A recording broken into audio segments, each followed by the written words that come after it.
Alright, how's it going everyone? Kenra here, and in this video we are going to take a quick review of TAMARAK Trail, and hopefully I'm not butchering the title. Anyways, we are now in a fantastic era for games that mix cards and strategy.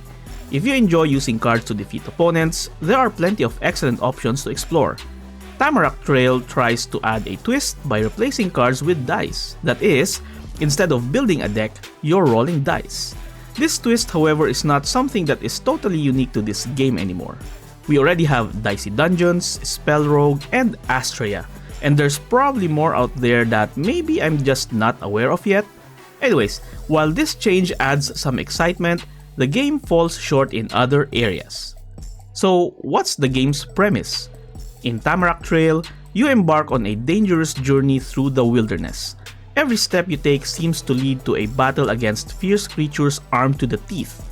Luckily, your dice offers various abilities to aid you in these fights. However, the overall experience is held back by a campaign that feels a little bit lacking. In battles, you take turns with your opponent. Your starting dice can roll for basic attacks, defense, causing persistent damage with a nasty bleed effect, or evading attacks.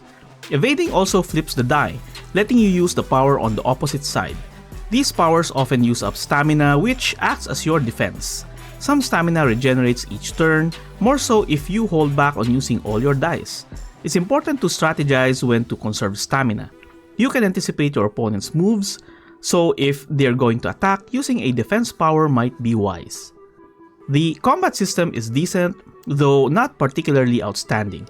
It's similar to what you'll find in other deck builders on Steam. What sets it apart is the use of dice. Certain powers, like the bleed effect, only activate if you intentionally roll the dice into each other. But using bounced dice consumes more stamina. There's also a chance that bouncing a die might change its face, adding an element of unpredictability. Despite the frustration it can cause, I appreciate that TAMARAK Trail stays true to how dice actually behave, which is actually a mechanic that I haven't seen in those other dice deck builders that I previously mentioned.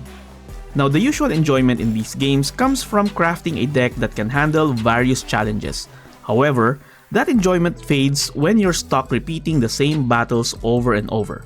In challenging runs, you have the opportunity to reconsider your strategy and make adjustments. Yet, when you're doing well, the game loses its excitement, especially if you've minimized randomness with flip powers. While you won't always face identical fights consecutively, the frequency of repeated battles makes the experience tiresome. This repetition poses a significant issue for a roguelike game. In between runs, there's a lodge where you can make permanent upgrades, such as faster stamina recovery and increased gold drops from foes. However, these upgrades come at a steep price. My suggestion would be to prioritize investing in the upgrade that grants currency each time you die, followed by unlocking additional characters. These characters offer some relief from the repetitive nature of the game, like for example, the Magician brings elemental abilities that can combine in interesting ways, while the Tracker introduces one-time use traps. While these additions provide a refreshing change, they're still limited by the repetitive campaign structure. And another thing to note is that this game lacks clarity in providing information. There are instances where certain buffs doesn't explain well what it does. Additionally, after combat, when you're presented with 3 new powers to choose from, you can't review your deck before making a selection. This lack of transparency is disappointing. Anyways, despite its flaws, there's potential in TAMARAK Trail. With some improvements to the user interface and the introduction of new enemy types, it could significantly enhance its appeal.